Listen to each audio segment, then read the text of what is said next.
Hadouken! Welcome to another brand new episode of Undisputed Nerds. I am your host, Zane, aka Zane Taicho. As always, I am joined by my fantastic co-host, the Gentlemanly Gamer. How are you? Why'd you put hello everyone in Radio Land? Yes, that was he didn't tell me he was going to do that at the beginning of the show, guys. So I wasn't expecting him to channel the power of Ken. How are you, Zane? I wasn't sure which one to go with.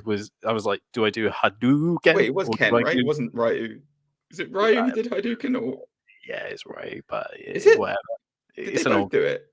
Did Ken do it as well? There's right in if Ken and Ryu both did the Hadouken. I remember one goes, you know, sort of. Yeah, that guy. That's Ryu. That's definitely Ryu because that's the uppercut. Wow, we got on a tangent really early. How are you, Zane? What an explosive entrance to the episode.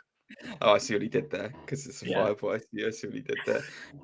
For the third time, how are you, Zane? I am well. I am good. Thank you for asking. I'm sick. I've got a cold, so I'm feeling a bit rough at the moment. But should we let the viewers and listeners in on a little secret that you told me right before we came on air? Go on. I said a lot of things. What have you recently consumed, Zane? I drank a popular brand of energy drink before the start of this episode. You could say he's had a monstrous transformation, if you get my meaning, guys. And he doesn't do those normally before he starts the show. So I think Zane Taicho might be riding that unicorn right now, flying high on the caffeine boost. Oh boy, I don't know what any of that means. Well, I mean, it is what it is. I'm delirious on Lemsip, so other look at us. Health brands are available. Yeah, look at us, married and feeling old. Yay! You need an energy drink to get through the bloody podcast, and I feel like crap, and I need a Lemsip. What a Friday night! Woohoo! Party time, folks. By the way, God, this is live on YouTube if you didn't know already. So if you're listening to this, go back, check it out on YouTube. Yeah. Drop a like, drop a sub, do all those crazy things. Also, this is a podcast where we like to talk about comics, movies, TV shows, all that jazz as well. So you're in for a ride. You are. It's that I agree with everything he said. Like Ben Affleck sitting next to Henry Cavill, I agree with everything he said. And now, in an effort to talk about something that's kind of movie-related news, we're going to be doing our regularly recurring segment, aren't we? Right at the top of the show, Zane. Yes. So, are you ready, Zane? Are you ready for What Is All the Rage with Nicolas Cage? I'm a policeman. See my badge? Beautiful. All right. So, Nicolas Cage is about to be Dracula in the film Renfield that is coming out soon. And this is where it gets really, really good. Nicolas Cage has described in a recent interview with The Independent newspaper, and he has described himself as a goth, and he apparently lives with a pet crow that insults him. Oh, wow. It's with the Los Angeles Times that the interview was from, but it's cited in The Independent. In a recent interview with the LA Times, the 58-year-old Cage spoke about his pet crow, Hoogan, who lives with him in Las Vegas, and Cage says may have seen through his goth persona.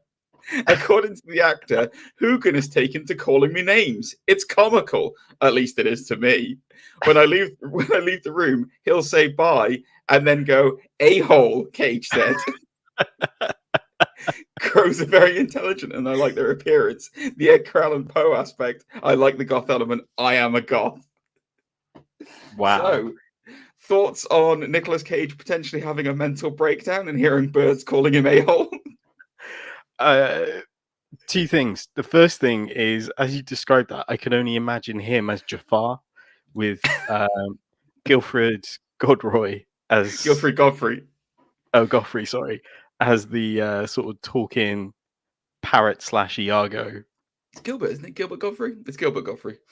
Yeah, I'll take your word for it. He talks like that. That guy, the really scraggle voice. Yeah. Oh god, I can only imagine that. Also, my other point is he has this amazing relationship with animals, knowing full well his relationship with Rain Man. The horse Rain Man, yes. The horse Rain Man. Yes, he does have a beautiful relationship with the horse Rain Man. Go and check out one of our clips where we we play that audio clip. Yes. Anyway, so yeah, I just thought it was particularly good that Nicolas Cage is apparently a goth and he has a crow that abuses him, and that has been this week's All the Rage with Nicolas Cage. So, should we get on to the old?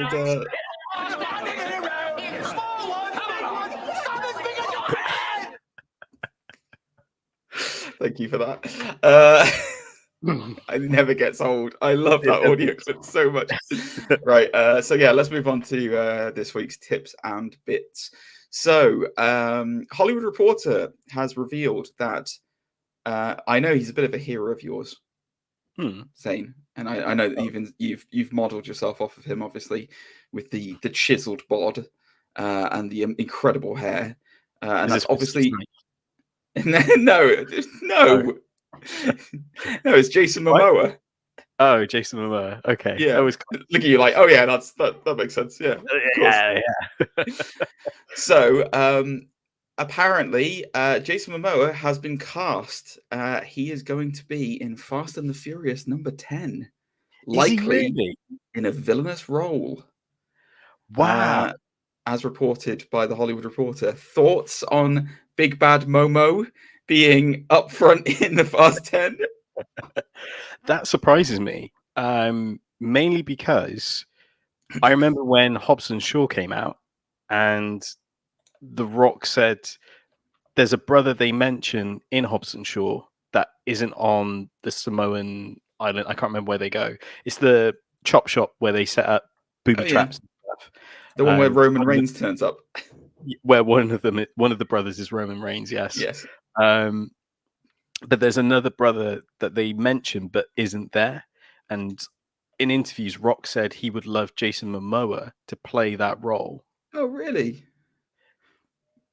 And they have like a great friendship. Like his daughter's obsessed with Aquaman and things of that nature. I mean, I will point out that Dwayne Johnson's going to be nowhere near this film because him and Vin Diesel hate each other. Yeah, that's why allegedly. That's why it surprises me that Momoa is in Fast 10 and not in Hobbs and Shaw 2.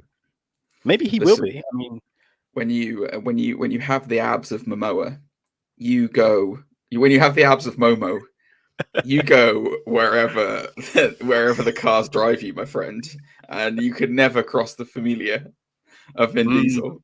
So maybe he goes into Fast 10. I mean, it'll be the classic example in all the Fast and the Furious films, won't it? Where he'll start off and the abs will be against Vin Diesel, but then the abs will be included into the fold of the familia, and by the end of Fast 10, he'll be on their side. And then the reason he'll be in Hobbs and Shaw 2 is that Vin Diesel, in the ultimate act of petty revenge, will send Jason Momoa after The Rock.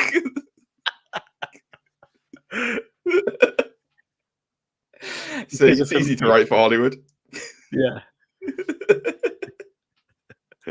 Anyway, are you excited to see Momo in Fast 10? Absolutely. Yeah. Good. I'm glad. I'm glad to hear that. All right. So I'll do a double bit of news because it kind of ties in with the Eternals. So we'll talk a bit more about some of the stuff in there. So the after credits scenes that we've spoken about many times, one of which we enjoyed, the other one we didn't enjoy. They have been subject to a lot of questions for what's coming up. So the first bit of news was that apparently there was an interview recently with Stephanie Soretti, who was in the Eternals, And I'm struggling now. Sprite. She was Sprite. Sorry. Oh yeah. It's the illness. I'm sorry. She was recently talking to the Wrap, and she was talking about the after credits scene, where obviously Patton Oswalt turns up as Pip the troll, and then we've got Harry Styles coming in as Eros. Apparently, now she hasn't revealed what it is, but apparently that wasn't the original after credits scene that they were planning on doing. There was something else that they had in mind. And the last, it's a long quote. It's a long quote where she talks about Harry Styles, and I don't want to read that out. So, but apparently the CGI effects to include in Pip the Troll was an afterthought, apparently, and they had to do it quite quickly, quite rushed, because it wasn't originally going to be that end credit sequence. Thoughts on that? Speculation on what the end credit sequence might have been? I've heard loads of rumors and theories about this. Right. So one of them being is that the scene with Eros is actually longer. Oh, really? And he actually projects the celestial. Is it Arash? Oh yeah. Okay. Wait. Who? What? The one that's in the film? Yeah. Oh, it's Keep talking. It'll come to me. Yeah, the big red one. The red Judge Celestial. What's his name? The Judge. So apparently, yeah. In this, you are going to crash so hard during this comic section. During the scene, he projects the Judge, and just to show like he's also like a leader of the Eternals, a bit like Ajax. Arashim. Oh, it's Arashim. That's it. So yeah, there's something about that. I saw another theory about how he tells the story of him and Thanos. Thanos, as Kit Harington likes to call him. Does he seriously call him Thanos? He's never seen the movies, apparently. He only saw Thor Ragnarok on a flight to the premiere of Eternals. Oh dear, oh god, that is okay. Okay, keep talking. He probably has now, but yeah, he wasn't sure how they pronounce it, so that's why he didn't know. But yeah, the one theory was that we got to see a young Thanos and Eros, and you might have been able to see a young Titan as well before. Oh, interesting. So yeah, very interesting. Okay, yeah, there's loads of Titan. There's loads of Celestials and loads of like Eternals and Titans and stuff. I still don't like the fact that they made Ego a Celestial. That still feels weird to me. But anyway, it is what it is. So have you seen that theory about how Ego might be the father of both Eros and Thanos? No, I haven't seen that. Could make sense, I guess. But then why wouldn't he have? Yeah, I'm not sure about that. I don't know. That why did he stick around? Yeah, exactly. Well, you would think that, like, I mean, Star-Lord, like Peter Quill's kind of like strong, but like Thanos wields the entire Infinity like stones in his hand. Like, you would think that maybe if he wanted someone powerful, which he did, you would think Ego would go after Thanos instead of or Eros, who's supposed to be crazy powerful as well. Yeah. Yeah, interesting. All right, well, sticking with those after credits scenes, the other after credits scene is obviously with old Kitty Harrison, with his lovely little I said Harrison, Kitty Harington, with his lovely Thanos loving ways, and he's going to become the Black Knight eventually.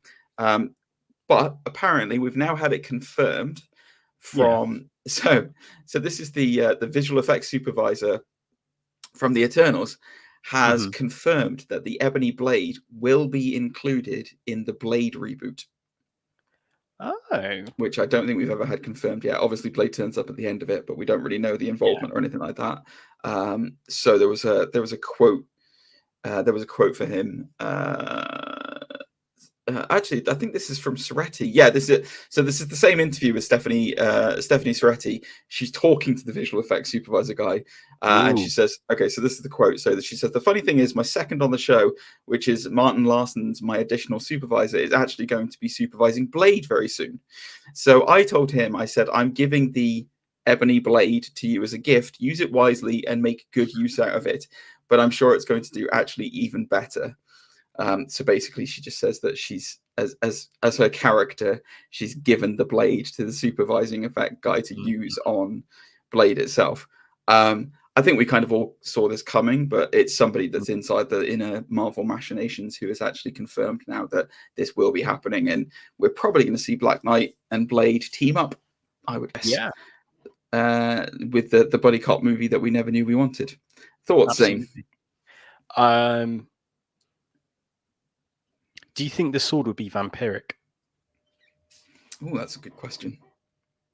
I still think it's going to be symbiotic. Yeah, because it the way it moved, it does have some very, very loose ties to Knull in the comics, but like I think that they're gonna. I think that now that they've got Venom in the or like whatever the piece of symbiote that they have in the MCU, I think they're gonna hit hard with the symbiote soon. I really do. Hard and fast. Yeah. Hard, fast, quick, and slick, just like a symbiote body. No bells, no fire. Yeah, it's not bells. The weakness isn't bells. I mean, sonic vibrations. Did you see Spider-Man 3? Toby was in the bell tower. Not in a sonic tower, was he? I'm not going to say anything, but Spider-Man 3 might have lost me after the dancing. That's all I'm going to say. Let's get in the shade. Yeah, a lot of generating in that movie. Too much, maybe. Just to be clear, it's Sonic and fire. Those are the things that symbiotes are allergic to, not church bells. So amazing. He can't go near Notre Dame. Just the Venom voice, like the bells, the bells. What is he, Schwarzenegger? What was that? That was get to the chopper. That was me doing Tom Hardy doing Venom, because oh right, that's how Tom Hardy, Tom Hardy. Tom Hardy. That's what that's your impression. That's what you've called the impression, Tom Hardy. Yeah, Tom Hardy is the new. It's Tom Hardy doing Venom by you. Yeah, Tom Hardy. It also sounds like a clothing brand, weirdly enough. Ladies and gentlemen, for those of you not aware, on this podcast, Zane wears Tom Hardy. Mm-hmm. You took a moment to be like, yes, I do. Yes, I do. Right, let's get away from this as quickly as possible. This is falling down a very deep, dangerous path. So, the lady who was Huntress in Birds of Prey, Mary Elizabeth Winstead, who I love. She's amazing. She is currently Ewan McGregor's partner. Lucky lady. She has been cast as an unknown character so far in the Ahsoka Disney Plus series. Ooh. Interesting. Yes. So they've already announced that Natasha Liu Bordizzo, I think that's how you say her name, is going to be Sabine Wren. So Sabine will be in Mando. Obviously, Rosario Dawson is going to be Ahsoka. And we know that Hayden Christensen is going to turn up as Anakin Skywalker as well at some point during this. So let the speculation run rampant. Who do we think Winstead's going to be? Do you want to go first? I think she might be not Sabine, because Sabine's the Mandalorian lady, isn't she? Yeah. So I can't remember what the name of what's the name of the pilot of the Ghost? Hera. Hera. I think she'll probably be Hera. That would be my guess. She's about the right age. Yeah. And obviously extremely beautiful. So like it would make total sense that it would be, and I can see her with a couple of Liku going full Twi'lek. Leku. I'm turning into Kit Harington. Would you bring Freddie Prinze Jr. back as? It's not Kyle. What's his name? Kanan. Kanan. Yeah. I don't know. Give him the rat tip. I like. Would they blind Freddie Prinze Jr. in real life to match the? He's very method, is Freddie Prinze Jr. I don't know if you knew that. So good. Yeah. He actually, so in order to prepare for the role, he's going to go into a lightsaber duel with guards of a Sith temple and get blinded. Spoilers for Rebels, by the way, guys, if you haven't watched it. Yeah. But yeah, no, I think, yeah, Hera, I think she'd probably end up being her. I can't, unless it's like, the only thing that I don't like about Star Wars, and they do have a nasty habit of doing it, is they cast these amazing actors in these roles, and then they give them nothing. They just give them like, I will be Imperial Officer number 5. Oh no! Oh, I'm terrified. Inquisitor number 6. Exactly. Oh, she could be an Inquisitor. That is a really good shout, though, Zane. Got it. Theory. Is that the noise her lightsaber makes when it comes out?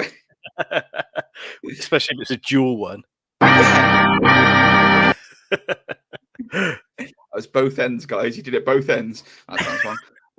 Anyway, yes, that's not a bad show. Yeah, if she's gonna, it doesn't say whether she's a goodie or a baddie, but yeah, that's it. We're calling it here, guys. Now she's either Hera or an Inquisitor, one of the two, guaranteed. There you go. Anyway, I think it's safe to say that we here at Undisputed Nerds, Undisputed Newts, good lord. That's later, guys. That's later in the night. Undisputed Nerds. We are very excited for the Ahsoka series, are we not, Zane? So yeah, I'm looking forward to it, even after Boba Fett. Moving on very quickly. Right, this one, Zane. I put this in because this you and I need to have this conversation about what DC are doing. All right. Oh, yeah. So IGN have recently had an interview with everyone's favorite Batman before he's even become Batman, Robert Pattinson. And he's had this quote, right? That I'm gonna paraphrase and not read the whole quote directly. But apparently the audition tape for The Batman, they made him wear Val Kilmer's batsuit. Now, we know from the past, Henry Cavill has worn previous people's Superman suits. Yes. We know there's been a history. I believe Christian Bale wore one of the older Batsuits as well, possibly Clooney's. What the hell does Warner Brothers and DC have this bizarre fascination of putting actors in other actors' Batsuits? I mean, and is there any particular Batsuit that you would want to see someone in? I mean, do we want to see someone along the lines of Arnie Hammer in the Adam West Batsuit from the 60s?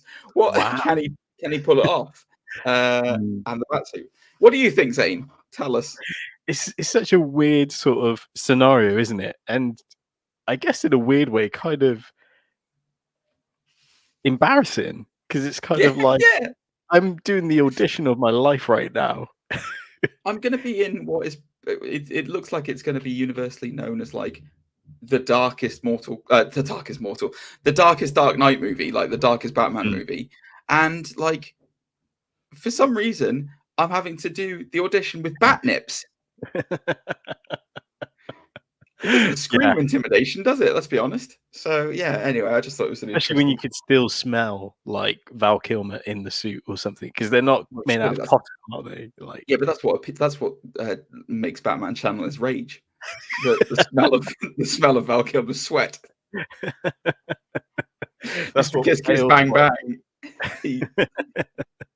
That's what Bale's audition tape was. It's just him raging of the smell. Like that's actually why he has that voice. It's not because he was like. It's him trying to choke down the smell. It's like,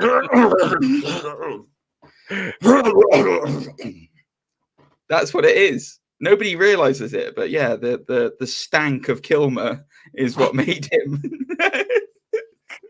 have that gruff voice. Have you seen Cillian Murphy's audition for Batman Begins? No, what for the He he auditioned to be Batman, didn't he? Yeah. In I haven't Nolan's seen that. Batman, it's weird. Him Oh, as you Bruce might have Wayne to is good, but him as Batman is you might have really. to send that to me. You might have to send that to me. I might need to see that because I still love Tom Hiddleston's audition for Thor. It's still one of the greatest things ever. Gives it like, when you think about Chris Hemsworth, who is Thor, basically, I mean, he literally is Thor. And then you look at like little, it's like Thor's little brother doing a cosplay of him. It's hilarious. It's when you go to see a stage show, and it's always like the interns or the underhands. I think they're called. I can't remember what they're The called. understudies. Understudies. Thank you. And you're just kind of like, this isn't the same.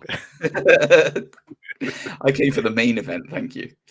Right, so moving on. You know what? I don't think I've ever actually got your opinion on this movie, but I know that you commented on our Instagram feed. Go and check us out on Instagram, by the way, guys, Undisputed Nerds, and we're both individually on there. But Deadline has reported that New Line Cinema has officially greenlit a Mortal Kombat sequel. And they've listed Jeremy Slater, who has written Moon Knight and The Umbrella Academy, to pen the script for it. So, according to Business Insider, Mortal Kombat was the most popular day and date release for Warner Brothers and HBO Max last year, garnering views from over 3.8 million households through its opening weekend. It also earned over 86 million at the worldwide box office.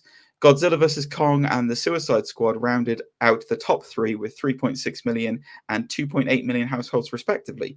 Now, I was very surprised to find Mortal Kombat, forgive the pun, kick to the ass of Godzilla and Suicide Squad last year, as far as HBO Max is concerned. Yeah, I knew Godzilla vs. Kong did extremely well, but I never knew Mortal Kombat was like that far up the food chain. Yeah. I don't know I never got your opinion on that movie. Did you enjoy that movie? Did you like it? I got lost halfway through it. Like my attention completely dropped halfway. The opening sequence is incredible. But it just I don't know what happened halfway through. I know spoilers. Scorpion comes back at the end, and I was that's cool. And there's like a cool fight sequence in the MMA cage that's frozen. I think it's a hockey ice rink because it's Sub-Zero's that's the Sub-Zero fight. He fights him in an ice rink. I think that was like the funny like kind of thing where it's like, oh, look at that. I think Mortal Kombat for me was like it was a weird old time because it was like there was some really good bits in it, like really good bits, like the fatalities and stuff and like the gore in it was really good. Like I especially liked the fact that they did the Kung Lao like buzzsaw hat like straight down the middle. I was like, yes, that's great, that's so good. And I liked when Jax lost his arms and stuff like that. It was really good. Kano was amazing in it. Kano was the standout performance in that film. I didn't like the fact that they just like I thought it was I like Mortal Kombat a lot, and I'm playing like 11 a lot at the moment, and the things I didn't like about it was the fact that like you have to have this like special Mortal Kombat brand to be in the tournament. What's that all about? And then weird guy who's got like armor who's never been in any of the games but was clearly a corporate inclusion is just like your main guy. And it was like, who the F is that? Who's this? He's like, oh yeah, that's his power. He's got armor. Okay, because that means everyone fight better. Exactly. And then the fact that it was a film about Mortal Kombat and there wasn't actually a Mortal Kombat tournament in it. So almost like Professor X and Professor X. Exactly. Yeah, exactly. But no, I am very, very excited to see the second one because I thought they did get the tone, not necessarily 100%, but like much better than the previous versions of Mortal Kombat. You know? Too bad you will die. There's a character in this who's on the bad guys team who had like goggles and stuff. I don't know what Cabal. I thought he was really funny. Like, just came out of nowhere. I don't know why, but I thought, Cabal, him and Kano are part of the Black Tiger mercenary group in the lore. So they're basically mercenaries for hire. And Cabal's got this special gas that makes him go like super speed. Yeah.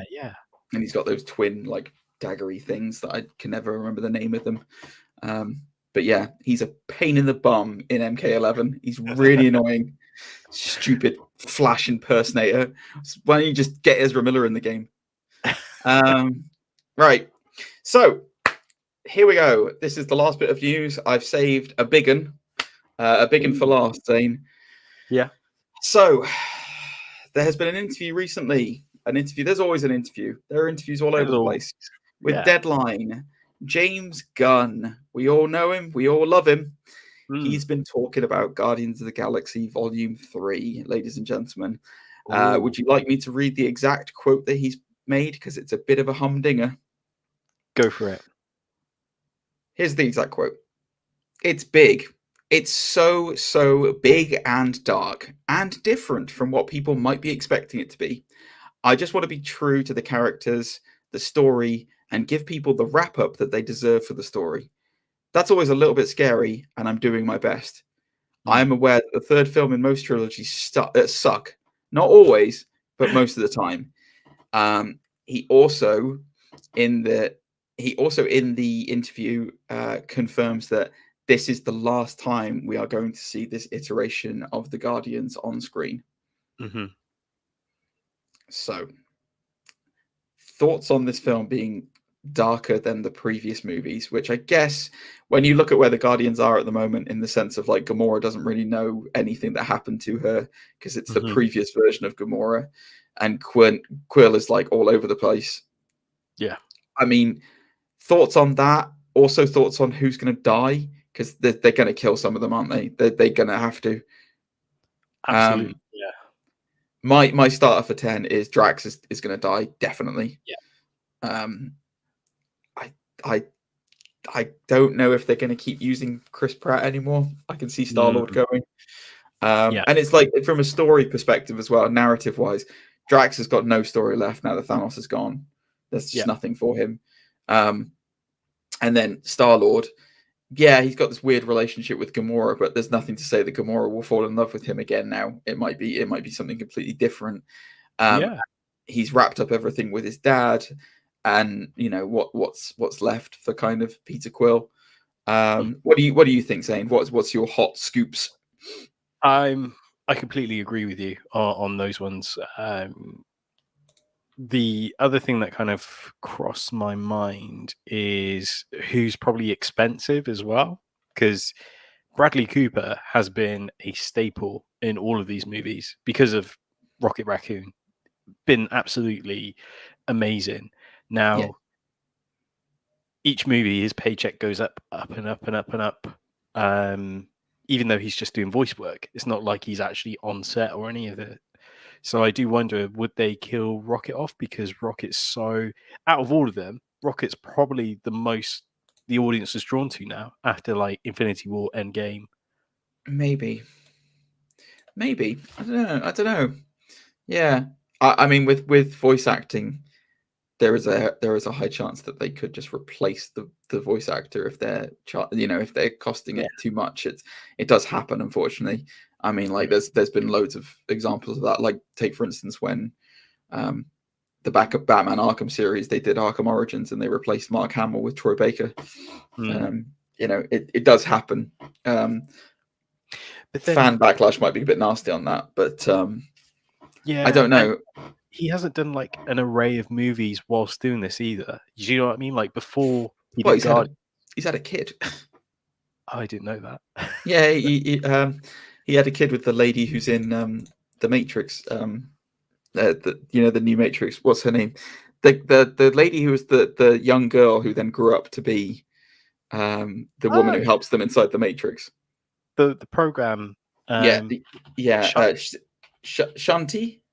is the character name. Yes, it's what it's. Oh God, what's her name? That's going to drive me crazy. Hang on.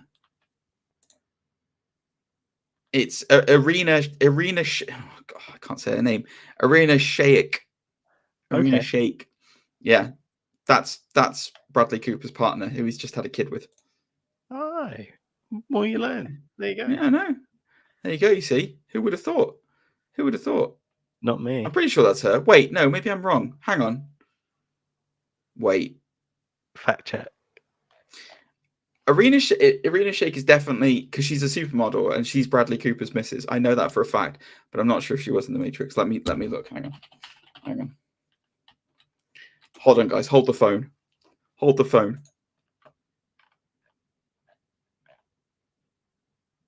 I'm wrong. It's Priyanka Chopra Jonas.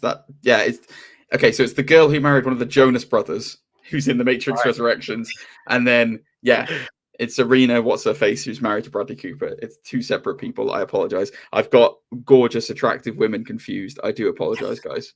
my apologies. But yes, anyway, regardless of the tangent that we've gone on there, the Guardians are changing. I don't know. This could be a good thing. It could be a bad thing.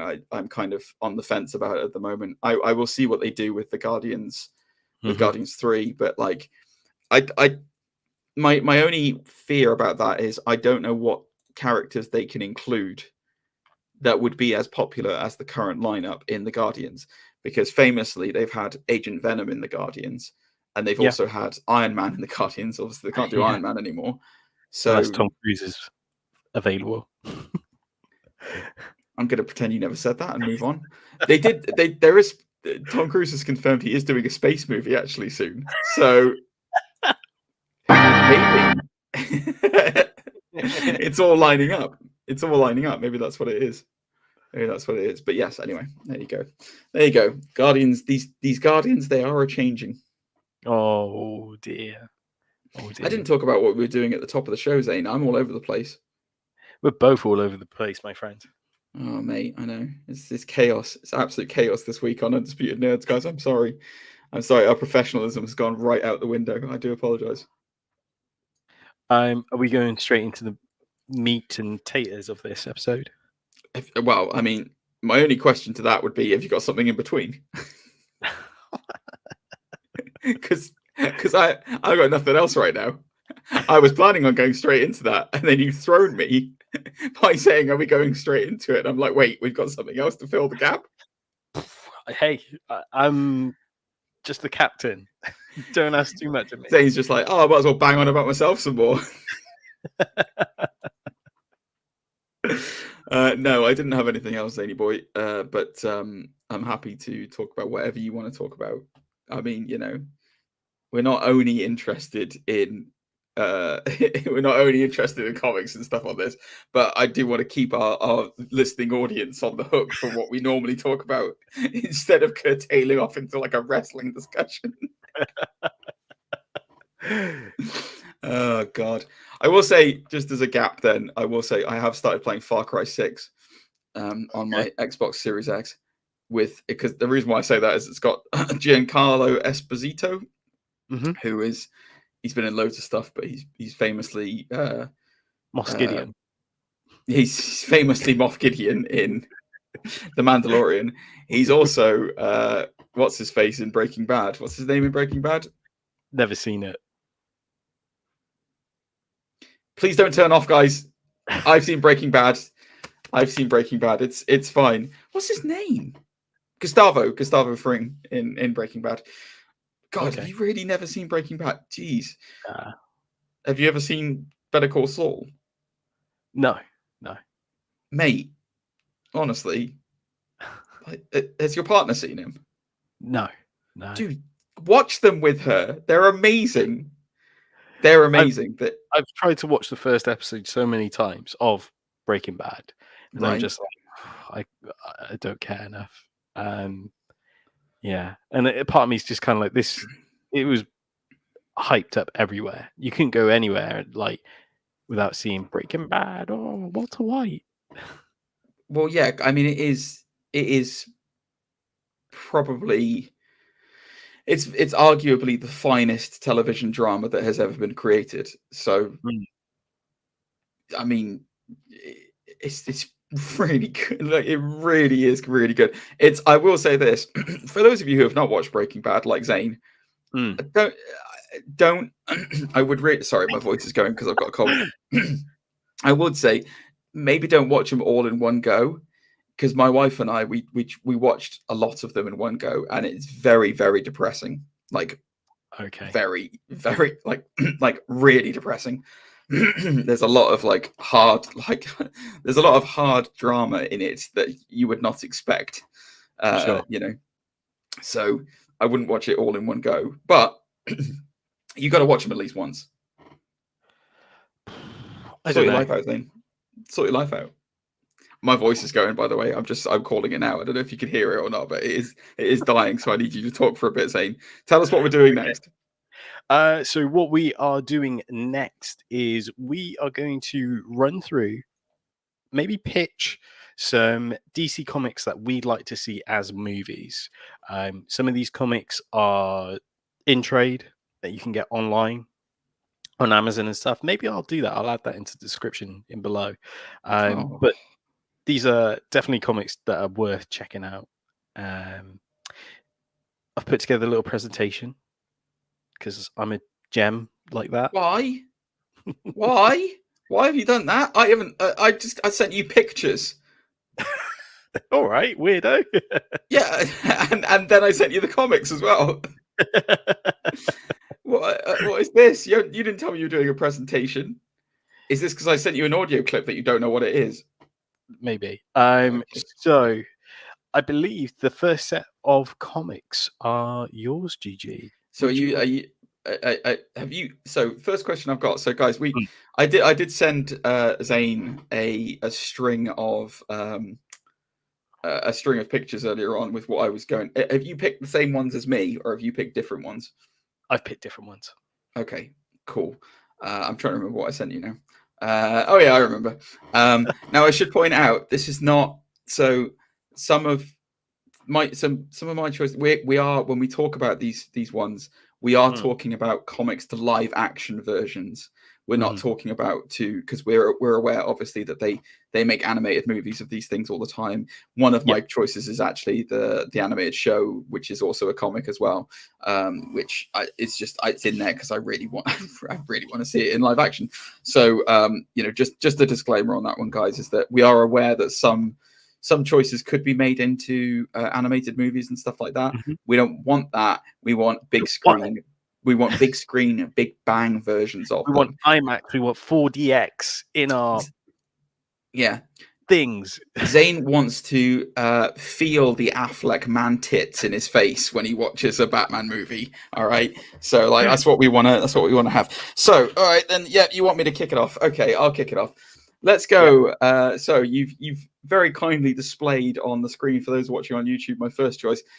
This is in the realm of it's never going to happen because one of these franchises is owned by Disney now, and the other one is owned by Warner Brothers and DC. But so my first choice for our listeners is the crossover comic Superman and Aliens. I know what you guys are thinking. That's a joke kind of thing. That's a joke crossover. That's ridiculous. So there are a lot of surprising comic crossovers with famous kind of movie sci-fi monsters. So some of them that I can think of off the top of my head are Superman Aliens, Superman Terminator. There is Batman versus Predator, which is the other one that I almost picked instead of this, but there are some better Batman stories that I wanted to talk about, so we'll go from there with Batman. There's also Green Lantern versus Aliens. I don't know whether you knew that. No, I didn't. It's terrible. It's terrible. It's terrible.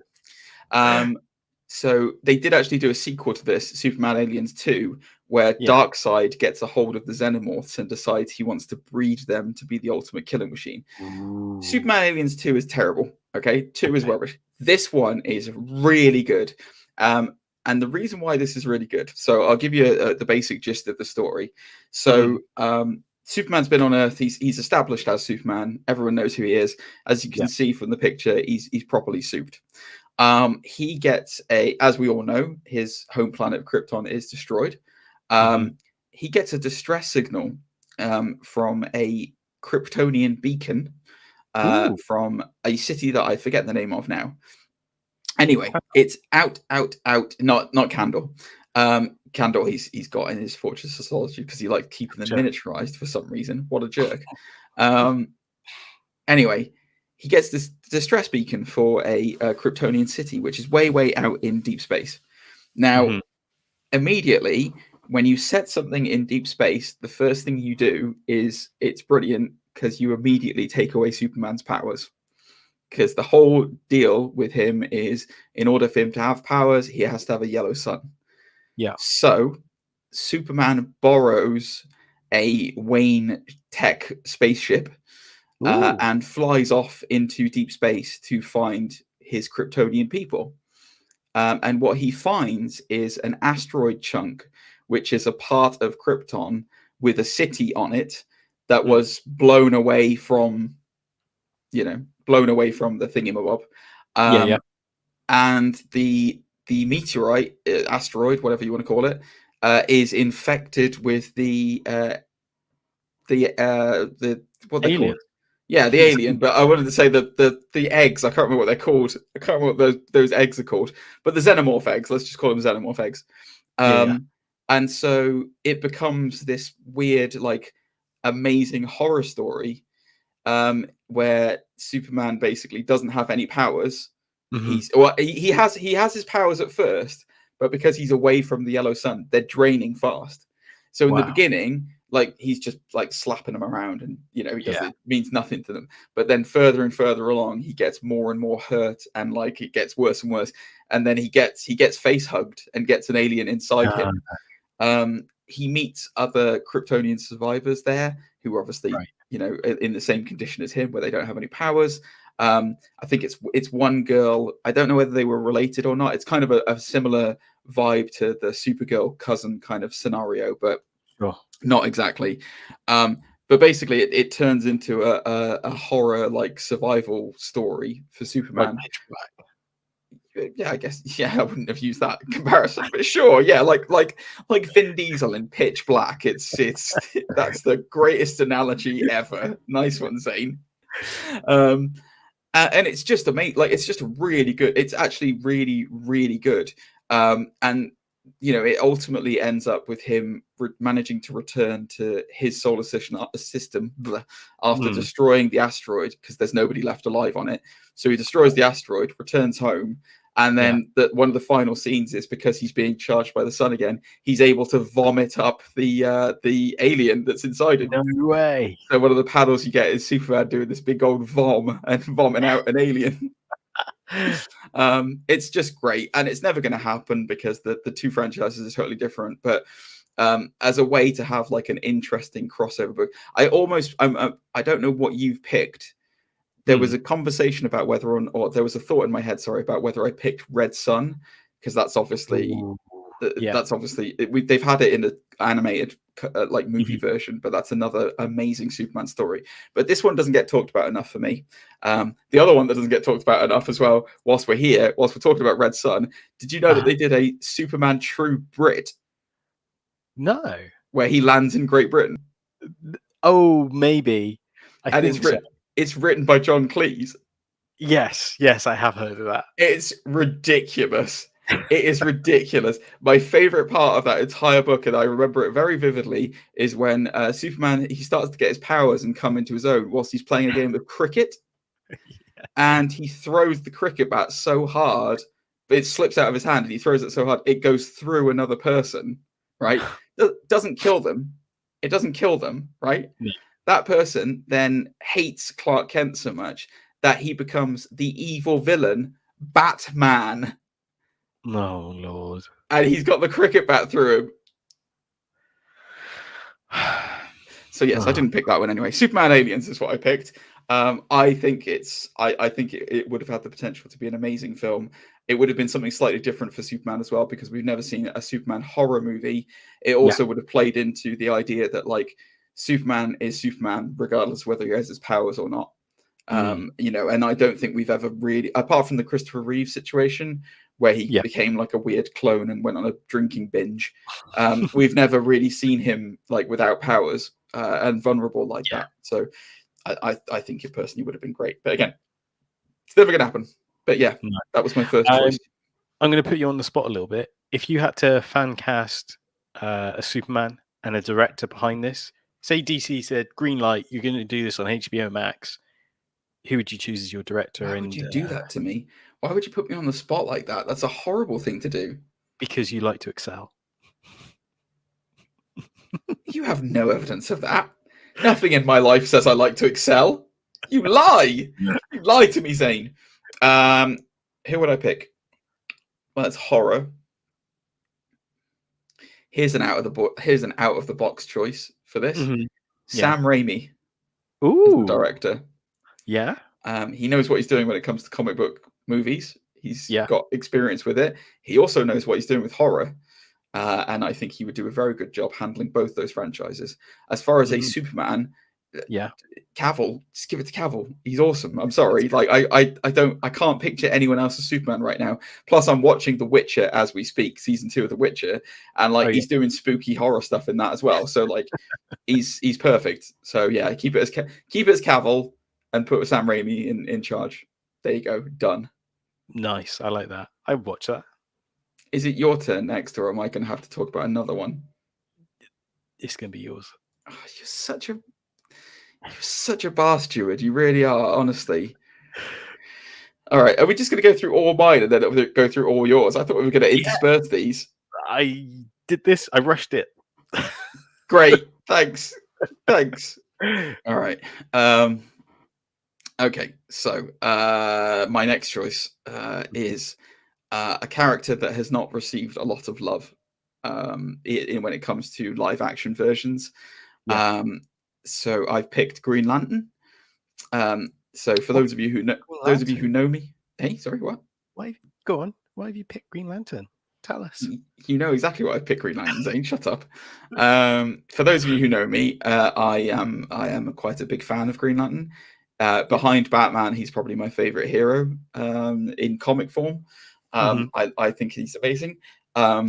The particular story that I have chosen is it wouldn't be able to be done in one film. They would have to do it over multiples.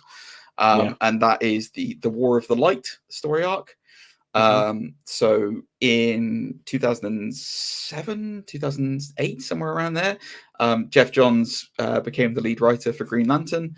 And he started with a book called Rebirth, which was effectively the rebirth of Hal Jordan as a Green Lantern.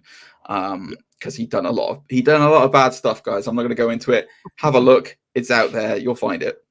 That story starts I think it was 6-7 year arc in Green Lantern, which would culminate in technically culminated in Brightest Day, but it really is. It was all leading up to the Blackest Night, which was this big event. So what happens is everyone knows that there's been Green Lanterns for ages. Nobody really knew what the hell they meant. Only that the way that they did all their stuff with their Green Lantern rings was by using their willpower. Oh, willpower. Yeah, that's the stuff. Heroes got all that will. And the only thing that can defeat the Green Lanterns is the color yellow. Ooh. Oh, wow. That's a pretty terrible weakness. But so Jeff Johns came on board and identified that and said, well, that's ridiculous. That is absolutely ridiculous that that's a weakness. So let's make it something interesting at least. Now, I will, at some point, there may be some comments on this. So Alan Moore, the legendary writer and hermit known as Alan Moore, he did write a story regarding Green Lantern and emotional spectrum back in like the 70s and 80s. Alan Moore has been quite public about the fact that he believes that Jeff Johns ripped off his idea. That is, if you guys want to discuss that and have those conversations, you go ahead. I'm not gonna say. For now, I'm talking about the Jeff Johns run. from the late 2000s into the early 2010s. Jeff Johns said that the color yellow being a weakness was terrible. So why not have it that there's an emotional spectrum, and the color green represents willpower, and then the color yellow represents fear. And so as a result of that, it's not necessarily yellow as a color, but the Green Lantern's inherent fear that is causing them to have problems with their powers, which would make sense. So they went with that idea, and then Sinestro, who was a Green Lantern who turned bad, harnessed the power of this yellow fear and created his own corps called the Sinestro Corps. And it became Green Lantern versus the Sinestro Corps War. And it was amazing. And there were a lot of people in it, like Cyborg Superman became a Yellow Lantern. Superboy Prime became a Yellow Lantern. The Anti-Monitor was their guardian, kind of like the Green Lanterns have those like blue-headed guardians. Yeah, the Anti-Monitor himself was the guardian of fear. Wow. It was badass. Like it was an amazing run. And Sinestro Corps was like super powerful.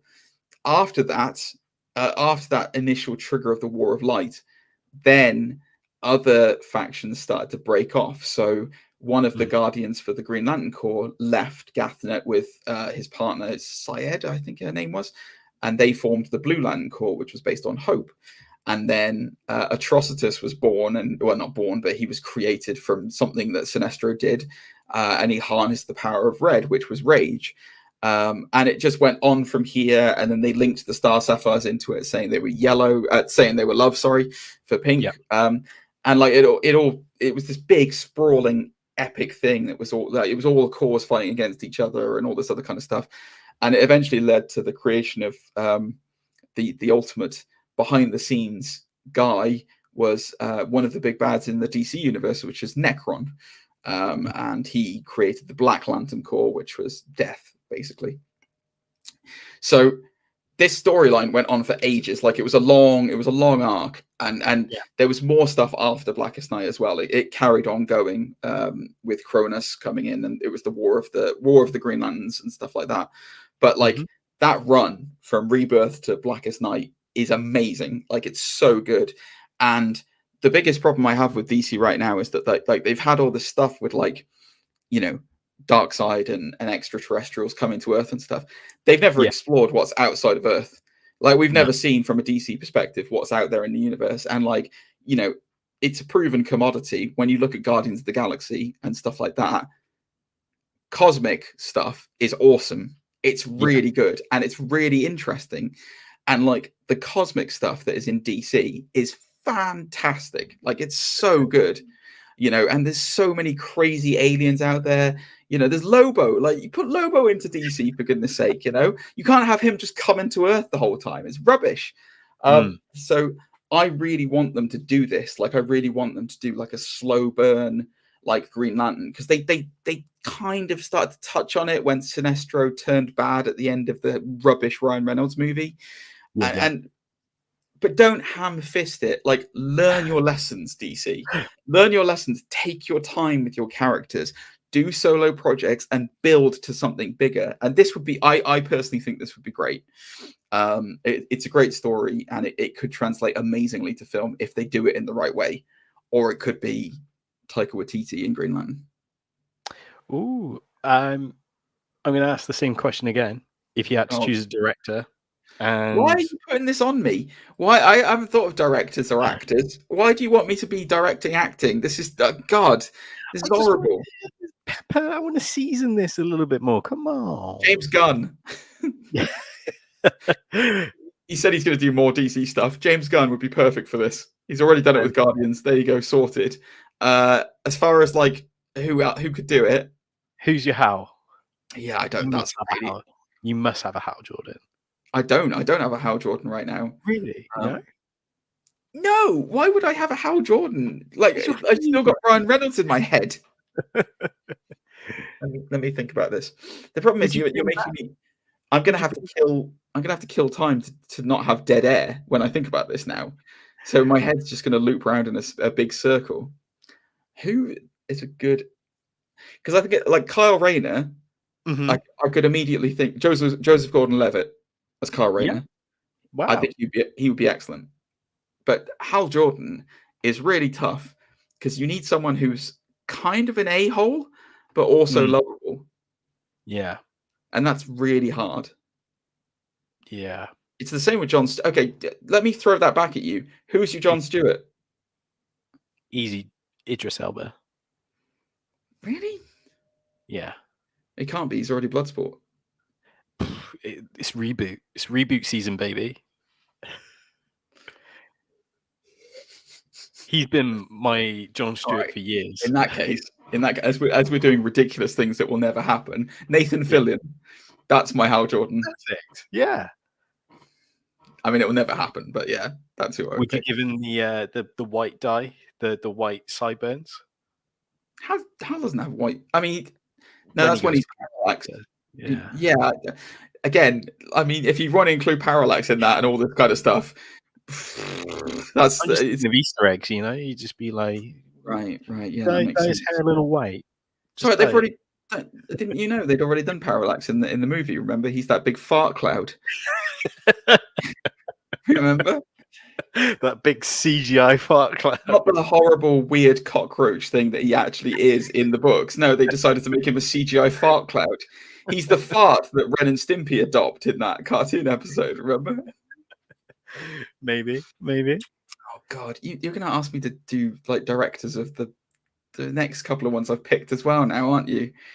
Oh, you're such a jerk. This one's going to be impossible to pick a director for. I don't know. I'm just going to say Snyder right in the beginning. Anyway, we'll talk about what this is. So, 52. This is not the new 52. This is not. This is a set of comics called 52. It was kind of an event that happened after the events of the Infinite Crisis. Again, I'm not going to go into that here. It's very complicated. It's very long-winded. But basically, the Trinity and the majority of the Justice League disappeared. They went into space and they were gone for a while. I can't remember the reason for why they were gone. It was something to do with they were finding something that was important to saving the universe. You know, the usual shtick. Anyway, during that, so it was a whole year they were gone. So 52 weeks. So that's the whole idea behind the thing. Is 52 weeks they were gone. So during that time, other characters who were not mainstream characters in DC basically became the focus of this story. So there were big bad threat things happening in the background, which again I don't want to ruin because this is a really they do it in 4 volumes at the moment. I think that you can get in trade. It's really good to read. So there's 2 main arcs that happen during this that I fervently remember. 3, I guess, because Renee Montoya becomes the Question during this whole period. Nice. This is the book where she becomes the Question. Booster Gold. This is where Booster Gold becomes the hero that Booster Gold is, and you learn a lot more about him, and you learn a lot more about what he is and where he comes from and what he's all about. And this is also Black Adam and his ruling nation of Kandak, the nation of Kandak, his story as well. Oh, wow. And one of the reasons why I've picked this is because obviously Black Adam is coming out soon. I would imagine they will not just use Dwayne for one movie. They will probably want to build things around him. This is a perfect story to build him around because so in this, Black Adam basically gets a family. So he gets his partner Isis. He gets a son Osiris. I believe there's someone else as well. And it's basically about how he rules as a benevolent leader of Kandak. And also almost like a Victor Von Doom thing from Marvel, how he's like a nation state against the rest of the world. It's really interesting. It is fascinating. Obviously, as with all bad guys, it all goes wrong. and he ends up back to his nefarious ways. There is a one-shot aftermath of this, which is 52 World War III, which is where Black Adam declares war on the rest of the world, and the whole world goes to war against Black Adam, and he kicks most of the ass, and it takes a lot, because obviously the Trinity isn't there, so it takes a lot to take him down. So he's really interested in this. Booster Gold, there's again, Booster Gold is kind of interwoven with the Question story arc of Ren Ematoyo becoming the Question. There's bad things happening. Nobody knows who's causing the bad things. Renee becomes the Question to work out who it is, and then Booster Gold is basically a jerk through most of this, but then becomes the hero that people who know who Booster Gold is can be, because obviously he was sent from the future. Well, he comes from the future back in time to be a superhero, which is one of the most arrogant things ever. But by the end of this, you're like, yeah, this is great. This is great. Steel is also featured very heavily in this. Old Henry Irons is featured very heavily in this. It's just a really good choice for not featuring superheroes that we're super familiar with, and showing a different side of the DC universe that they haven't done yet, if that makes sense. Yeah. And I think it would be great, especially if you got Dwayne as Black Adam again. I think it'd be awesome. So and like you said, kind of shine a light on those sort of, dare I say, C-list superheroes. Exactly. The same way Guardians did, just kind of. Same way Guardians did, same way that, let's face it, same way that Thor and Captain America were when the MCU was picked up, But they're such interesting characters that why not do them? Before they're left for TV as well, aren't they? Say again? A lot of the time they're left for TV as well. Which is sad. It's sad in the sense of like the TV is only the CW, because because TV is not necessarily a dirty word in these days because of Hawkeye and Loki and that kind of stuff. But like when it comes to DC TV, it's a little bit hokey sometimes. Before you go on to the last choice, because the last choice that I want to talk about in your slide, I want to talk about the other one first. So, Zane. Yeah. Are you ready? No, but go on. You're not ready? I'm ready. Okay. So, the next choice that I want to talk about is Batman. War Games! War Games! I put a little link to the picture in the private chat.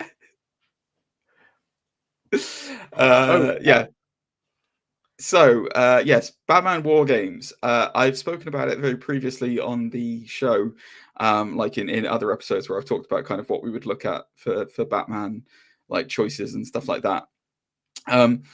This story is like I love this story. It's a bit tiny, sorry.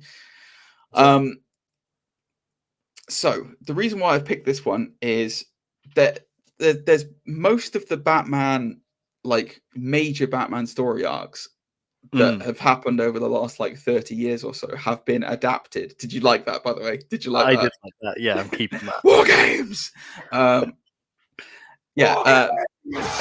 you. I knew you'd like that.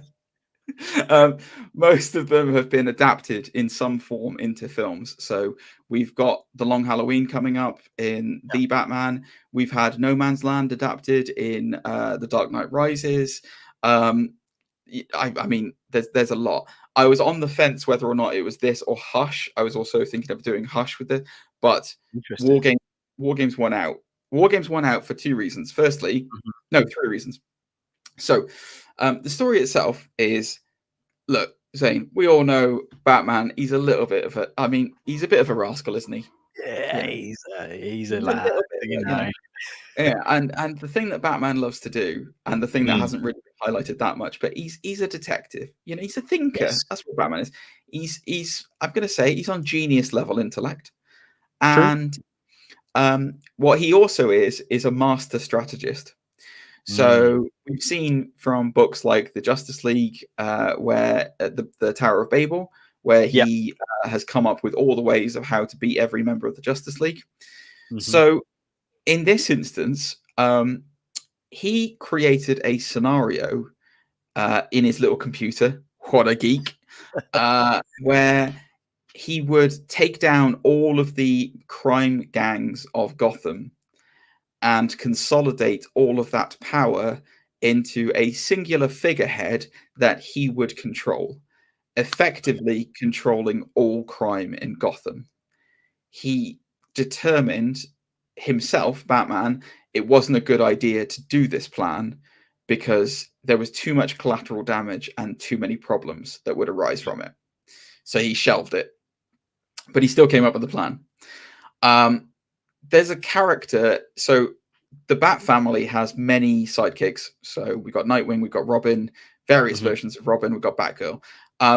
There was a girl who is Tim Drake's, or was Tim Drake's girlfriend, called Stephanie Brown, who is the character Spoiler. Now, there was a period of time in the books where Tim Drake was not Robin and he disappeared because he was basically annoyed with Batman and didn't want to continue being Robin for a while. Stephanie thought that this was the perfect opportunity to stand out from her Spoiler persona and become the new Robin to Batman. So, as a way to impress Batman, she triggered war games. She triggered, you know. Oh, sorry. There you go. She basically it worked, and all of the gangs went to war with each other. They all ended up killing each other. Unfortunately for Batman, Black Mask rose up. Roman Sionis didn't really see what was going on, but took advantage of the situation and consolidated all of that gang power under himself. So effectively, Black Mask became the crime lord of Gotham. In doing so, he basically did this by finding out what was going on from Stephanie Brown, who he tortured and murdered. And so she dies during this. And, you know, Batman obviously has to then take down Black Mask. It starts with a book called War Drums. And then leads into there's a 3-volume run of war games. Okay. The reason what? Say again? I didn't know that, so I was just saying okay. So the reason why I love this story, and I think that it should be translated, I think it will translate exceptionally well into cinema. Like, I think you don't have to go out of your. It's not going to go crazy with budgets or anything like that to like basically do this, because it's all Gotham centric. It's all to do with gangs. It's all to do with the criminal underworld. You can expand out the existing Bat family. We've had Robin on screen, but we've never explored anything else from that. It would be really nice to have some additional characters come into it. Even if you don't want to use Spoiler, you could still use like a Batgirl, for example, like a Batgirl wanting to impress Batman and doing it.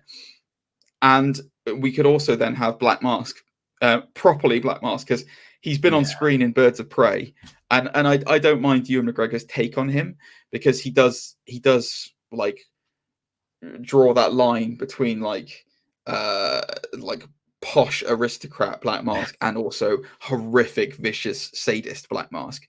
But this is, I mean, in this book, this is the Black Mask that has had the mask fused to his face, so he can never take it off. Right. So it's like burned on there, basically.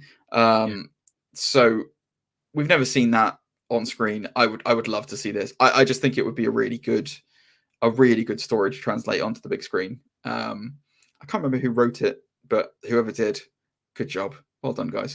Bravo. Kudos. That was a great pick. Matt Reeves and Pattinson, by the way. What's that? Sorry. Director and Matt Reeves and Pattinson. It would be perfect for them. from the take they're doing, it would be great. But yeah, there you go.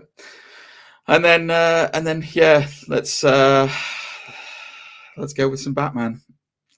So my final choice, guys, whilst my voice breaks because Zane's given all this time for me. I apologize, guys, that you've just heard me talk for the last like half an hour.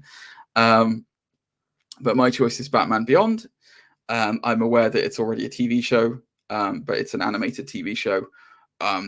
this thing has so much potential. You can take any particular stories that you want. Obviously, Hush Beyond is highlighted there, but even just his origin. So the idea behind Batman Beyond, for those of you who are not in the know, is that it is the year 2030 or 2042 or something like that. I can't remember when it is. Some far in the future Gotham. Bruce Wayne's Batman has retired. He is no longer Batman. He is living alone in the mansion after Alfred has died with his faithful dog Ace. Terry McGinnis is a young high school student, about 17 years old, 16, 17 years old. And one fateful night, he stumbles across Wayne Manor after having a run-in with the Joker's gang. Not the Joker, because the Joker is dead at this point in time, but there is a gang that has stylized themselves after the Joker. And he has a run-in, basically. He goes to Wayne Manor, and Wayne Manor, he stumbles upon the Batcave effectively and finds out that Bruce Wayne was Batman. And then Bruce Wayne takes him under, a long story short, Bruce Wayne takes him under his wing after Terry steals the Batsuit, and after his dad's murdered. So he's got that nice bit of tragedy in his life. And he becomes the Batman of the future, Batman Beyond. There are so many villains that you could do with this. I think it would be quite cool. I still think they should probably do Blight, because Blight is technically his arch nemesis, really. So Blight is Derek Powers. Yeah, Derek Powers, who he's basically the guy who takes over Wayne Enterprises and is like the corporate monster, and is a proper corporate monster. And then he has an accident involving radiation and becomes the walking nuclear reactor known as Blight, and that is Batman's arch nemesis. We've talked about Batman Beyond on the show. We've talked about it in I think when describing some of our favorite cartoons. This is just ripe for adaptation. I don't know who could be. I mean, I would want them to get Keaton to be Old Man Batman. That's who I would want them to be. Old Man Bruce Wayne. As far as young, McGinnis, I don't know. I really don't know with that. It's really hard. I mean, obviously Shia LaBeouf is the front runner. I remember years ago there was a rumor that this was getting made, and the casting was Clint Eastwood as an old Bruce Wayne. Oh wow! And it was a young Keanu as Terry McGinnis. Yeah, I can kind of see that. I always find Keanu Reeves really stiff at the moment. I don't know what it is. Just his frame, the way he moves, it's really stiff. There's a fluidity to it in the Matrix, but I don't know what. I don't know. I can't really see it now because he's a lot older. Yeah. I guess when he was are you talking Point Break era Keanu? Yeah. Bill and Ted Keanu. Yeah, that could have worked. Maybe just it wouldn't. Obviously, they wouldn't do him that young, because you know what these studios are like. Hiring Toby at nearly 30 to play a high schooler. You say that Tom Holland is. I mean, he was not that. He's not that. No, he is now. But he wasn't that old when they. He was 18 when they cast him as Spider-Man. So I mean, I feel he's always the exception. I can't. Yeah, I mean, I'm struggling to think of another example. Let's be honest. But yeah, I mean, I don't know about you, but I definitely want to see this. I think of all the choices that I've made, War Games is a. Sorry, I mean William Regal. War Games. That's probably a likely. I would say that War Games is probably a likely scenario to happen. I would guess on the screen. This is probably the second likely. Of all the choices that I've done, Superman Aliens is never going to happen ever. The 52 is very unlikely to happen as well. I think probably in order of things that will happen. I can see War Games happening if they make another Matt Reeves Batman. I can see him adapting that. I can also see them doing this at some point in some version, live action, and I can definitely see them revisiting Green Lantern. It's just it needs a bit more time to wipe that taste from the mouth. And if they do Green Lantern, but if they do, then the War of Light is like probably the most popular Green Lantern storyline in like the last like 50 years. So they'll definitely do that. I would guess. But yes, anyway, that is my five picks, guys, for comics that I want to see adapted, DC comics that I want to see adapted into live action blockbuster movies. Ooh. And now my vocal cords are going to go and die in a corner. Whilst they slowly disintegrate in the corner, I'm going to kick things off with a big one. Battle of the Cow. Boom. Wow. Yes. Battle of the Cow. For the Cow. For those who have never seen or read this comic. Sorry, I got it right here. So good. Up there somewhere. Fantastic comic, written and drawn by Tony S. Daniel. This is the story of Batman sadly dying due to the event Final Crisis. And there is a big old pair of boots and pointy cape to fill. And essentially, this is the Bat family trying to decide who should take the mantle. Now, you may be thinking, well, obviously it's Nightwing because the Nightwing. But in Nightwing's run, his single issues, he tried it and didn't like it. So there's this conflict with Nightwing. Does he take the mantle? Is this the right time for him? Will he have to set aside his own personal feelings to fill the shoes of everyone who needs a Batman? Gotham needs a Batman, and everything else. So this is a great sort of character journey. Everyone else has their own agenda. Jason Todd feels he's ready to step up. Is he though? He's Jason Todd. You got Tim Drake, who's frustrated that no one's doing anything and decided to take matters into his own hands. This is just a great story and it's a great sort of, again, character-driven moment, as well as meeting some of the extended Bat family as well. It's an interesting choice, yeah, definitely. I think they definitely have to change some of the core points to it, I think, in order to kind of make it work, because like you can't really go into it with like a Batman's dead after being hit by the Omega beams of Darkseid in an event where like all of Earth was transformed due to the anti-life equation. It's quite a lot to explain in that, but the other thing about it is that it's a story that is predominantly it's a no Batman story. There is no Batman in this because everyone's angling to replace him. I will say that it's like it's not. I mean, it's not that he doesn't want to be Batman. It's that he wants to be his own man, and he doesn't want to become Bruce Wayne, and that's a lot of the reason for why Dick Grayson is very reticent to become the new Batman. And then Jason Todd thinks it's his birthright because of the fact that he was Robin, and obviously Dick doesn't want to be Batman. So like that, but then it's like, well, you can't really have a Batman who murders people. So yeah, it's a good story. I almost picked the Grant Morrison Batman and Robin run after this.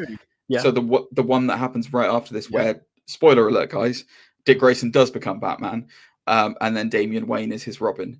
It is that run by Grant Morrison in the Rebirth, like New 52 Rebirth, like run, it is amazing. Like it's absolutely brilliant. And if you haven't read those, I would highly recommend reading those. But yeah, this is a really good choice, Zane. It's an out of the box choice. I like it a lot. Yeah, because I mean, you could just get like a young cast. In a weird way, you could do spin-offs, like you could do Huntress, you could do Batwoman out of this, because they all have a moment in this movie, shall I say, and everything else. So yeah, I thought this would be, if you were going to go in that direction and eventually do, like you say, a Batman and Robin with Damian and Dick, then this would be a great way to kind of like build everything else around it. I agree. Good choice. See, I'm thinking studio, I'm thinking money, director and stars. Bugger. Welcome to my world. Director and stars. Would it... Matt Reeves and Robert Pattinson?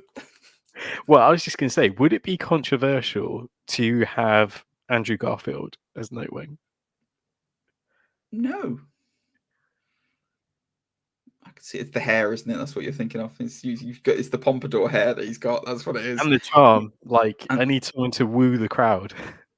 Yeah, that could work. I've never thought of that before, to be honest with you. I've never thought of that. Yeah, that could work. Yeah. Well, it's your choice, buddy. It's your pick. If that's what you want, then go for it. Yeah, I can see that. Director?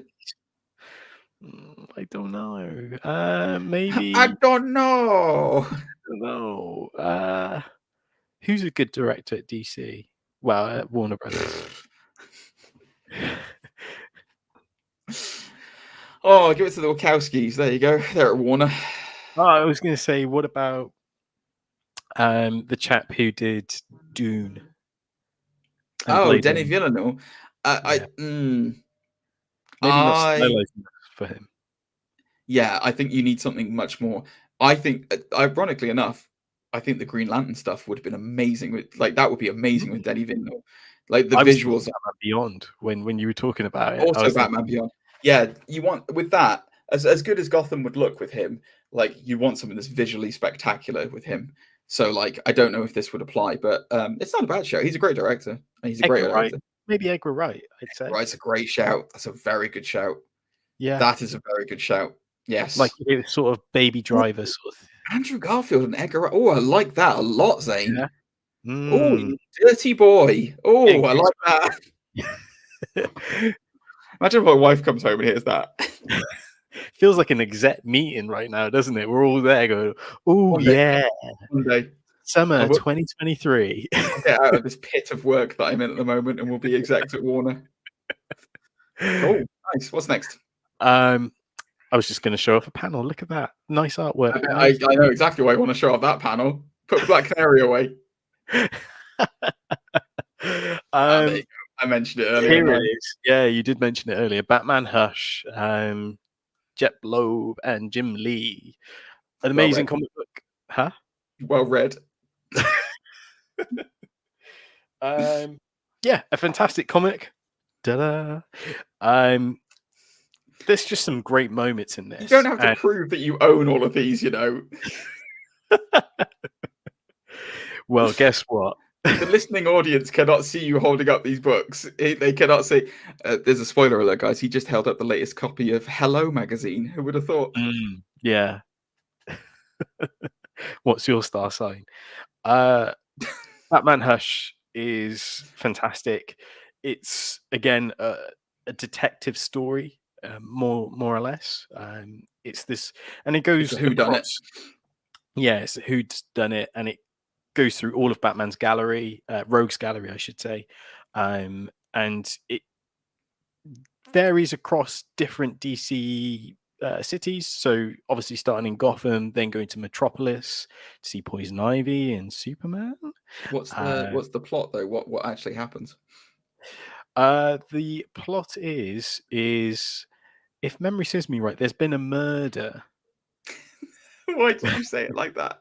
There's been a murder. What are you turning into Austin Powers?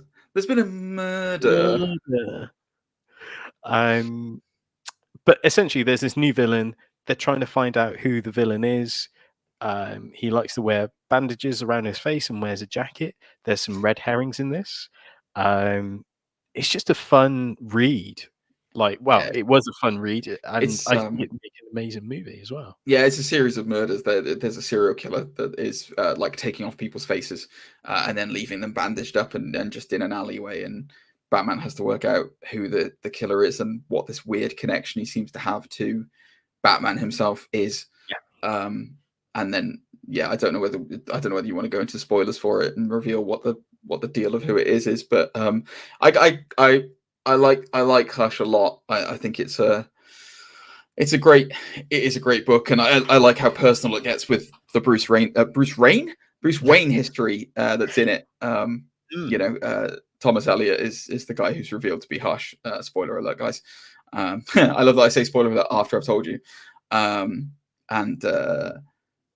He's a childhood friend of Bruce Wayne, who blames the Wayne family because they were such brilliant. His dad was such a brilliant surgeon. He saved his mother's life when Thomas Elliot had arranged as a child to have them both killed in a car crash and take the inheritance. And he blames the Wayne family for saving his mother. And that is the story, guys. That is what it's all about. And so that's why Thomas Elliot deduces that Bruce Wayne is Batman, and goes on a quest for vengeance against them. Yeah. Very good. And like I said, it's full of colorful characters throughout. We get to see, I'm not going to say too much actually, because don't want to give too much away, but it's a great choice. It's a fantastic story. It's one of I think it was one of Jim Lee's defining pieces of work as far as like comic characters and drawing is concerned. It's one of his best. Yeah. Are yours going to be all Batman? Maybe. Jesus Christ. I tried to add some variety into this, Zane. My God, man. You were rushed, weren't you? You were rushed. I did a mix of DC and Marvel, and then I read your message back, and I was like, oh no. Because I wanted to do it, because I said this to Drac, because I met with Drac yesterday.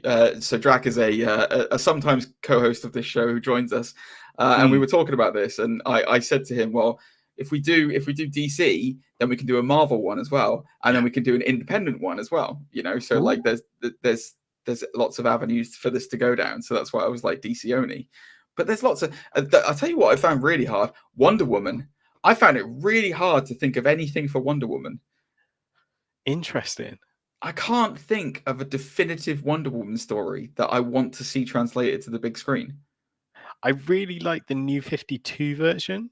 Okay. But I feel like they kind of already done that with.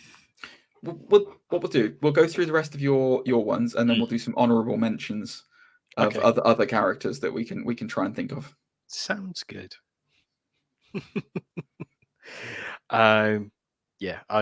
More artwork from Jim Lee. Oh, that's a good choice. The next one on my list is Batman White Knight by Sean Murphy. Mm-hmm. And the reason I chose this was because every panel is almost filled with some sort of action.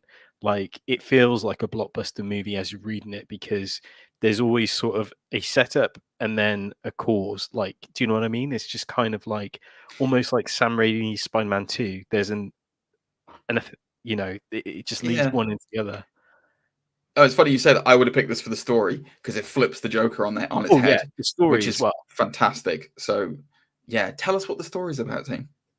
The story is about so Batman is as much as Batman as you can imagine. He tramples through the city, destruction and chaos, but at the end of the day, it's about the end goal, which is catching the criminal, and in this case, it's the Joker. Now, what we soon discover is Gotham elites actually profit off Batman's chaos, which creates this whole fund, Batman Fund, I believe. It's almost like an insurance scam. It's like damage control, basically, in Marvel. Yeah. It's like at the same time, the Joker has these pills given to him, and he starts taking them, and they actually suppress the chaotic clown inside of him, and Jack Napier starts to re-emerge from his manic persona, dare I say. Is he called Jack Napier I can't remember if they name him as Jack Napier. Did they actually name him as Jack Napier? Okay. Now this book takes place outside of continuity of the comics. The reason why it's really, I will say, just an extra bit onto that, Zane, as well. The reason why it gets really good after that is Joker is as intelligent as Batman is. It's never really explored because he's got so much psychosis and craziness in him. He's as intelligent as Batman is. And once he puts the link together about these elites having this fund, he sues the city of Gotham for the damage that has been inflicted on him by constantly trying to rehab him in Arkham and have him escape and get pounded by Batman over and over again. So it's this really weird twist on society where the Joker, who is renowned as being this incredible monster throughout DC history, becomes almost this victim of Gotham City itself and tries to sue the city for all the money to get back. Obviously, being a Batman plot, things start to go back to the status quo at the end. But it's fascinating. It's a really good choice. I hadn't even thought of this, Zane, actually. It's an excellent choice because it would actually do something different with the Joker on screen that we haven't seen. And it's it almost, like you say, everything flips in that dynamic, because then everyone starts pointing the finger at Batman. You've been doing this wrong for years. You're a terrible person, and everything else. And then they try to arrest him, confiscate his Batmobiles, because they're the GP, the police department. They're like, you never gave us technology to help us with the war on crime. It was all you wanted to do, this sort of thing. So great. Plus, I also wanted, from a movie sort of point of view, everyone, ever since Suicide Squad, everyone seems to have this kind of, not everyone, but you know what I mean, like the normies kind of think like, oh, Joker loves Harley so much, but then this is like, no, he never did. And here's what his true love would look like with Harley if he was Jack Napier, not the monster. Do you know what I mean? So he's Harley is a tool that he uses as the Joker. He does not love her. He uses her for his own, horrible reasons, and he's very horrible to her. We find that out in one of the books as well. So we won't go into that now. But cracking choice, Zane. That's a great choice. That's a good shout. Plus Sean Murphy's art is amazing. He loves to put loads of little Easter eggs in everything. So all the Batmobiles are based on Batmobiles you'd recognize, like the Tumbler from Nolan movies, the animated Batmobile, everything. So you could do so much with this, so much. My last choice was Static Shock. Have you done 5? You've done 4. You've only done 4, haven't you? Yeah, because I didn't know you were doing war games. I told you I was going to do it. I told you I was going to do it in a mystery one. That's why I said. Anyway, don't worry. That's fine. We'll fill it. Static. Go. Static.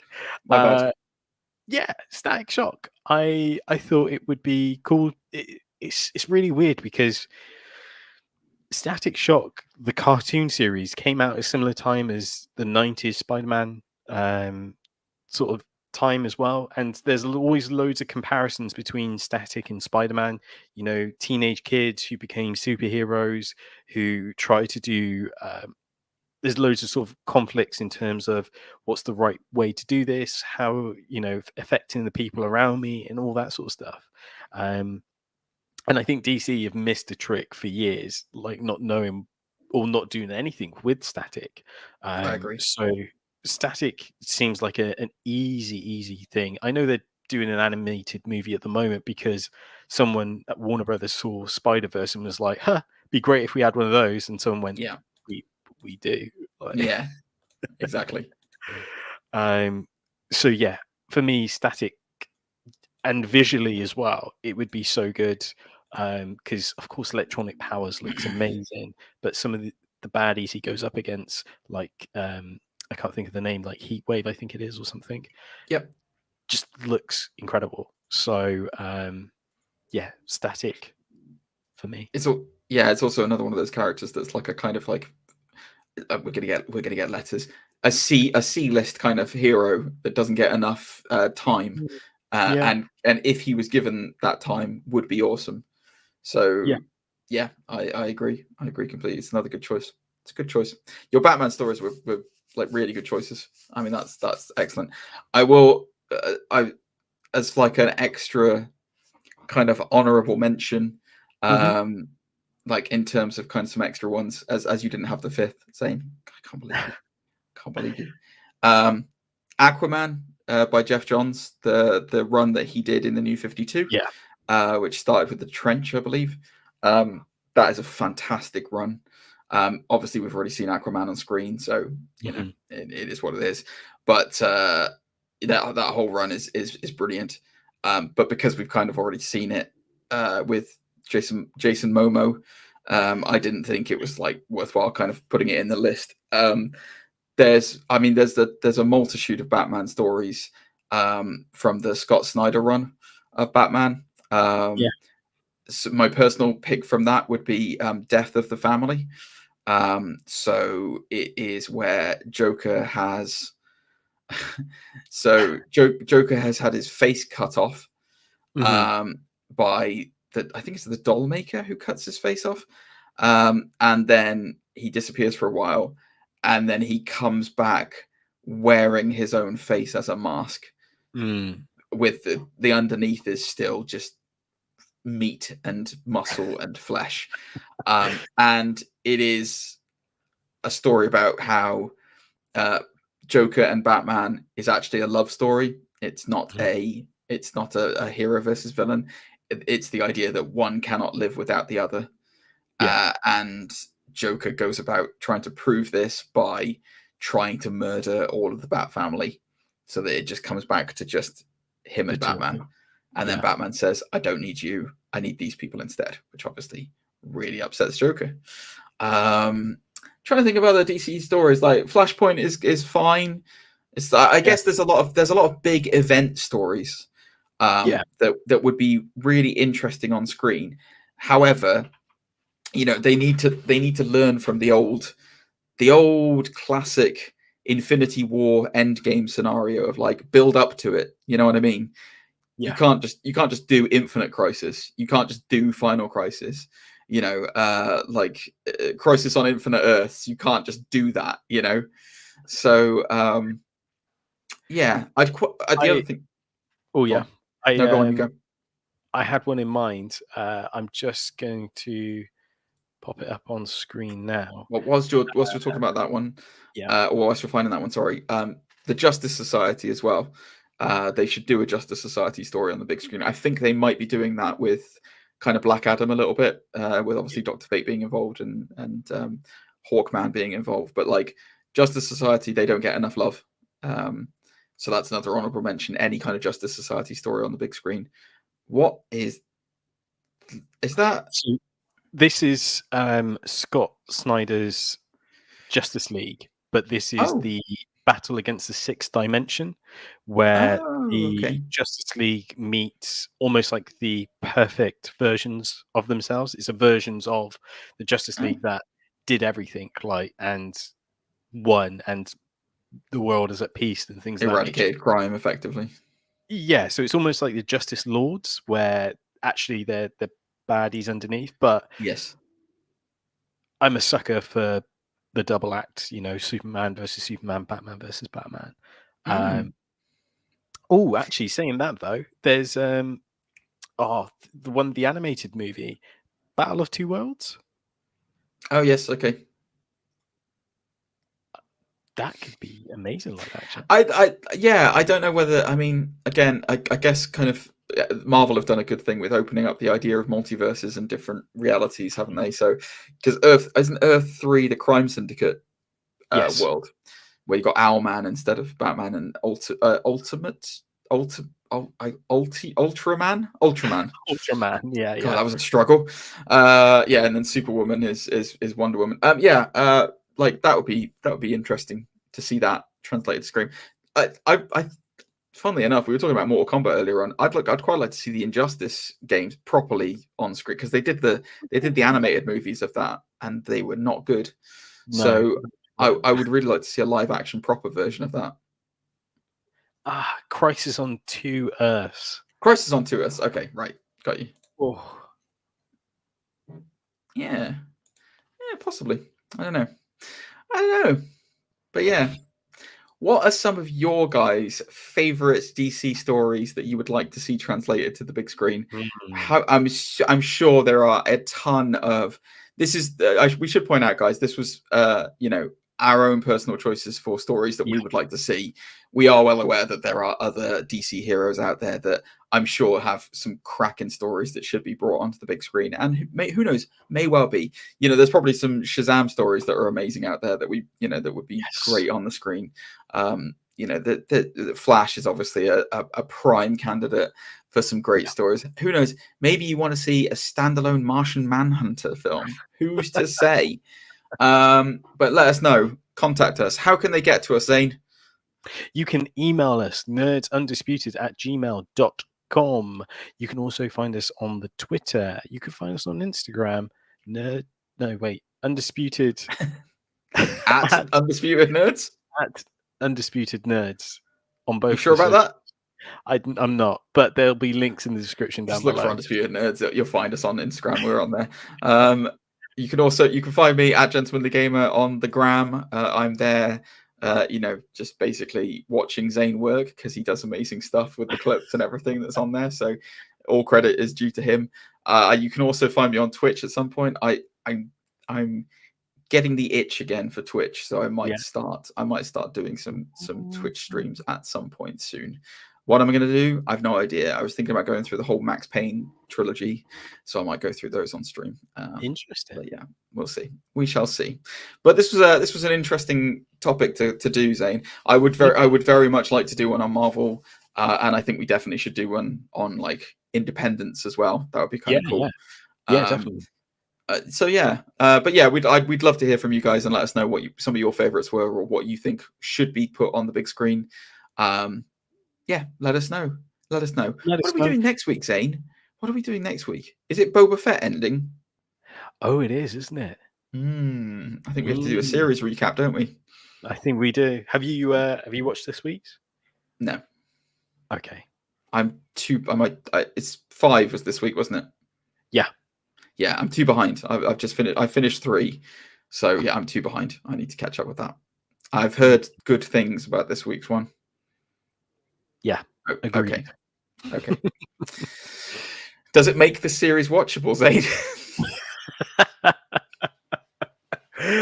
Oh boy, I guess you'll find out next week. I guess I will. All right, guys. Well, thanks very much. Have a fantastic week, and we will see you next week. Bye. See you next week. Bye.